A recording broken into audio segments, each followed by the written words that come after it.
How do you make a lively Art Deco drinks cabinet even livelier? Welcome back to Montford Boulevard. Today we have a spectacular Art Deco bar cabinet that we were able to trace back to 1930s England. This project is a special commission made to order for one of our customers. We designed it specifically to go with the color scheme of her newly renovated home. Stick around to see one of the boldest Art Deco restoration remakes we've ever taken on. We've long appreciated drinks cabinets from England, so when this customer reached out to us and asked us to work on her piece, we were immediately excited. You can see there's kind of a higher gloss finish on here. You do see that oftentimes with Art Deco furniture. Now that white spot, it felt kind of like a silicone, like a caulk maybe. It was a pretty serious hole, and somebody started a repair but didn't finish it. You can see some drink stains on here as well. Makes sense given what this cabinet's for. Quite a few scratches, but we are going to sand this thing entirely. The more we worked on it, the more we realized there was some veneer peeling up in quite a few places. Taking a look at the inside. Look to the left of that drawer. You see that orangish reddish line? That's probably a factory repair, factory touch-up. These handles are spinning, they're loose, but they're very attractive, so we're going to leave those on there. You can see the circles on there. Not sure why that plate seems to be missing an escutcheon pin, which would have held it in place. So we'll repair that along the way. This drawer had some felt in it that was in pretty good shape, so we may just clean that up and leave it. Getting a better look in here, and it's quite plain.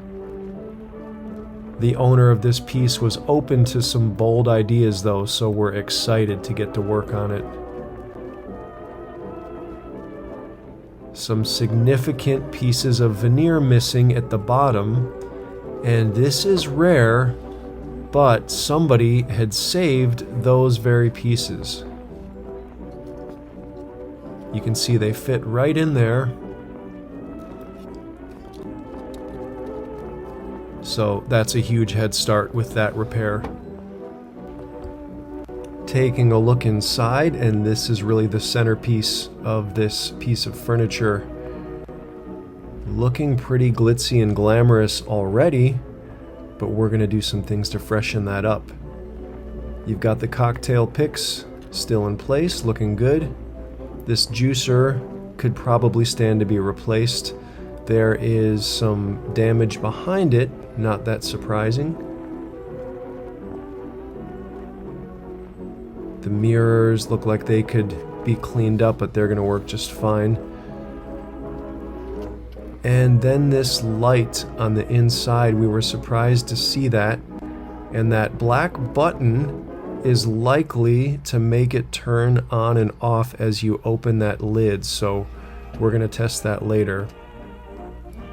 Was noticing this top drops with quite some weight. We were wondering if there could be a handle on that top portion instead. You have to really watch it as gravity takes a hold of it. It could pinch your thumb there, your finger, but as long as you're aware of that, that's okay.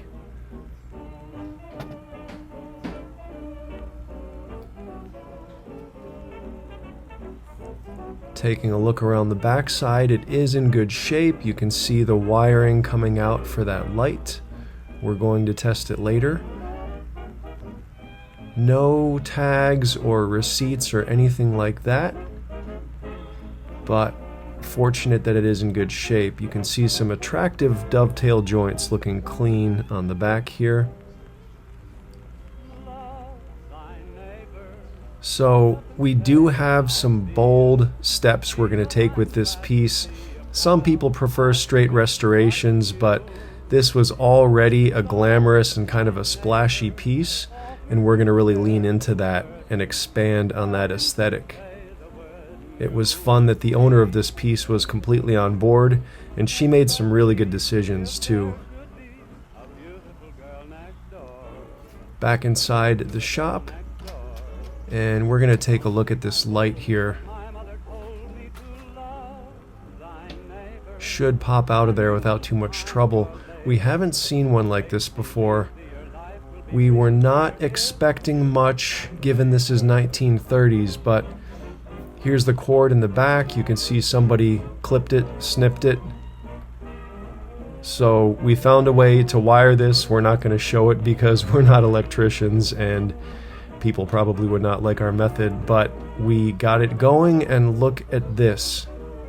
It still turns on. We could not believe it. Got a wire hanging down there. Sure enough, here's the button to turn it on and off. Now this thing is really not bright at all. You can see it doesn't kick off much light, so we are going to replace it. The customer is interested in this light and holding on to it, but we are going to find one that's more modern and brighter. You can see a label on here, made in England and Kingston is what we could read. Could not find much on Kingston, but if you look at the upper right here, this is a lot that we found in auction for sale of vintage lights, all from England, light bulbs. So that's definitely the case. You can see the paint actually coming off. An opaque paint that they put over top of this bulb. So what a strange piece. If anybody knows more about the Kingston light bulb company, we're very curious to hear about that. Using 2-part epoxy to drop this veneer back in place. Looking good. You can see there's quite a bit of loose veneer on there though, so we're going to clamp that and let it sit for a while.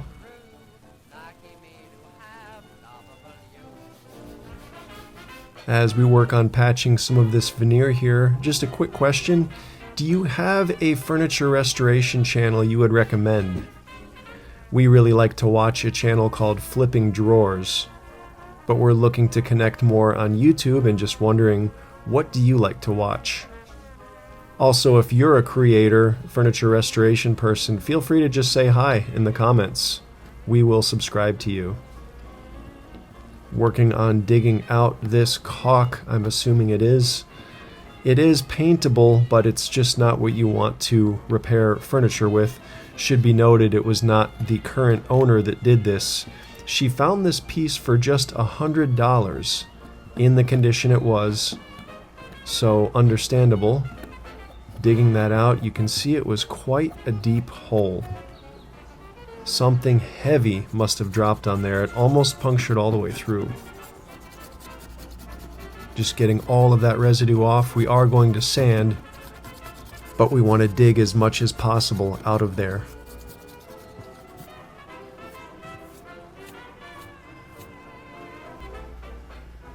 Coming back in with some Bondo now. Somebody had asked why we don't patch with veneer. Now, if we had matching veneer, we would do that, but you're going to have to touch it up with the lacquer powders anyway, and it's not going to be a perfect match, so it really would not be any quicker. As a matter of fact, it could take longer if you didn't patch with matching veneer. Found this interesting piece of hardware. It goes over top of a square nut. It's kind of a nice presentation, so we are going to preserve that and use it again. Just barely fits around that nut. Took that handle off in the backer plate, and again, no hole for an escutcheon pin, which is kind of curious. And of course, as you saw, that thing was spinning quite a bit. There is a registration number on the back, but it doesn't really give us any information on where that was manufactured. Again, some significant circles on there that have been scraped into the door. So we've got these bags here. We're going to take a lot of the hardware and the mechanisms out of here. This hinge, you need to make sure you keep track when you do this, because a week later you're putting it back together and man, it can turn into a nightmare. We took extensive photos too, and it was still a challenge putting this back together. Some pretty elaborate craftsmanship here. We could actually see multiple drilled holes originally, so they were having trouble putting that together from the get-go. Gonna jump into the sanding here. It was kind of a thick stain that was on here. We've seen thicker, but the veneer in certain places was very thin, so we had to be extremely careful. There were still some sand-throughs, but we actually uncovered some that were factory. You could see some touch-ups that had been done initially when they first put this thing together, so especially around the waterfalls, the veneer was extremely thin. But already you can see that wood looking so much nicer. Here's a look at the before and after, just halfway through sanding this drawer front, and again, it's always just such a rewarding experience to see this wood fresh again. These incredible book-matched door fronts. Cannot wait to see that with some stain on it. Really some choice wood there. There is a lot of hand sanding involved when you have waterfalls like this. Wondering if we should make a separate sanding channel. You never know, there might be somebody out there willing to watch it.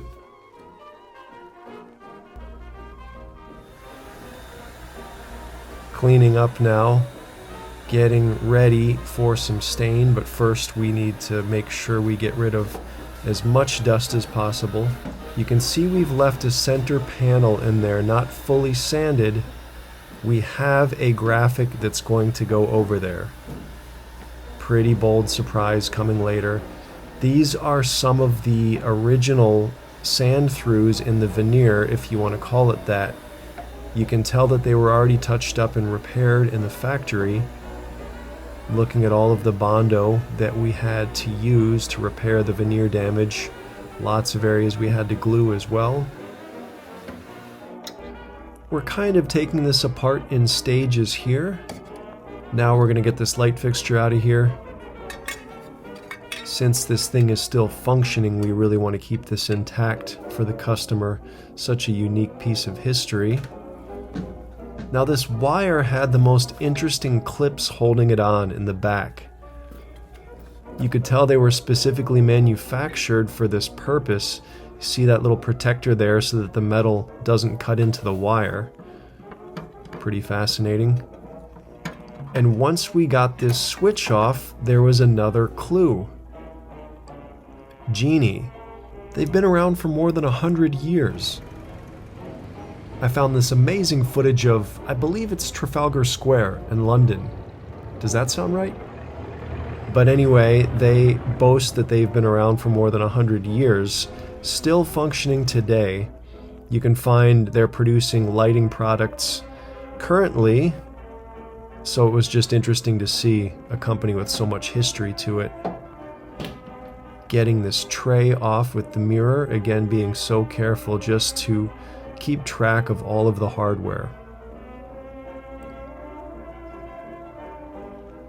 Took the frame off and we were going to slide this mirror out, hoping for some sort of a stamp on the back of it, but there was nothing there.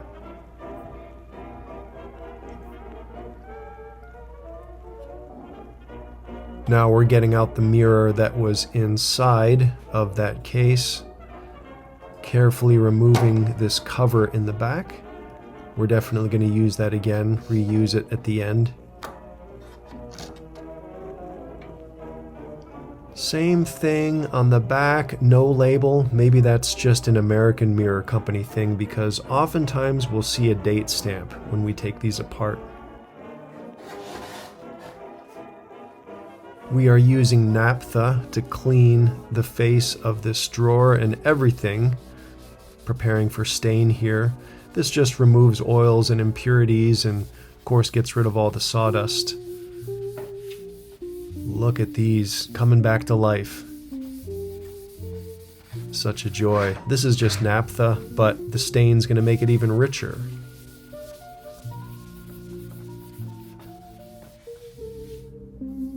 Here we go with the stain, using colonial maple as we often do.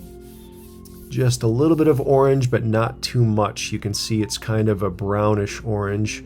Using a brush to get into the seam here, just to make sure we get every dry spot. Using it all over the body of this thing, and it's just coming back to life. Look at those beautiful stripes in the wood grain.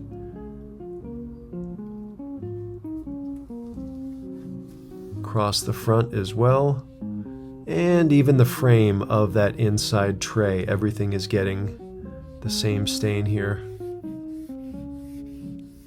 General Finishes is the brand we prefer for these gel stains. Looking at the top, and here they are side by side, those front doors, just looking incredible. It's almost like a fine piece of marble. Beautiful. This was after we had sprayed a light coat of lacquer. We do this prior to touch-up, just to give a base coat, but it's already looking so smooth, so fresh. Satin lacquer, Mohawk brand, that's what we like to use. You can see that hole, we'll be touching that up shortly.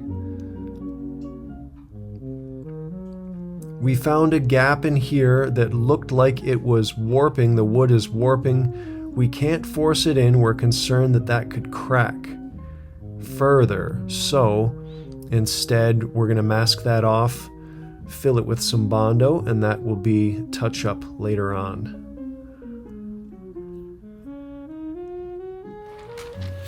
Like so. That'll disappear just fine at the end. So now we're looking at the inside. I sanded that as well. You saw those stains earlier. They came off about 80 to 90%. We were very impressed.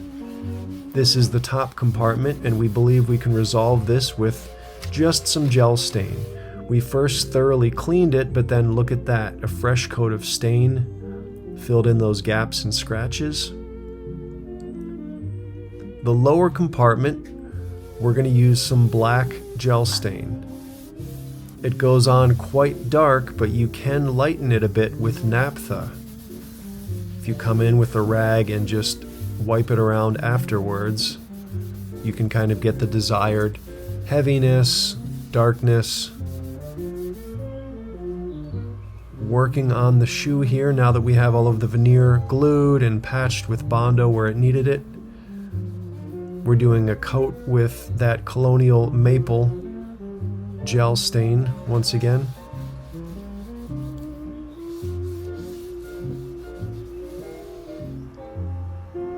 Now this is a polyurethane oil-based satin finish. It will be really durable, so we want to put that inside on this shelf. You can see we did lighten that stain just a little bit with naphtha, just to give it some character. Peeling off the tape here, and you can see a nice separation, lights and darks. Now we have masked everything once that polyurethane has dried, and we're adding a coat of French lacquer. That's going to be a base coat because we're going to spray black lacquer to sort of make a frame, to just frame those beautiful doors. The wood grain will pop even more if you give it a nice frame like this. Black is very Art Deco friendly as well. Some of the higher end furniture back in the 1920s and 30s would have black and would have some wild designs.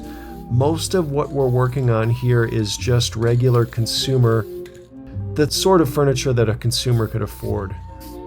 But we're kind of upgrading it here, adding just a touch of gold along the edge of this shelf. Once that's dried, I'm going to pull that off and you'll see the separation from black to gold. And look how that pops.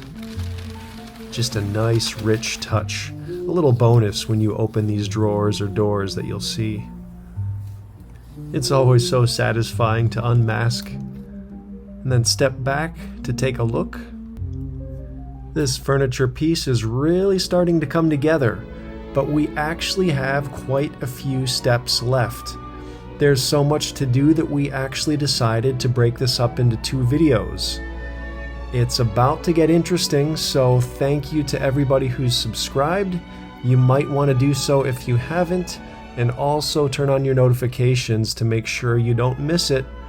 The second part of this video will be coming soon.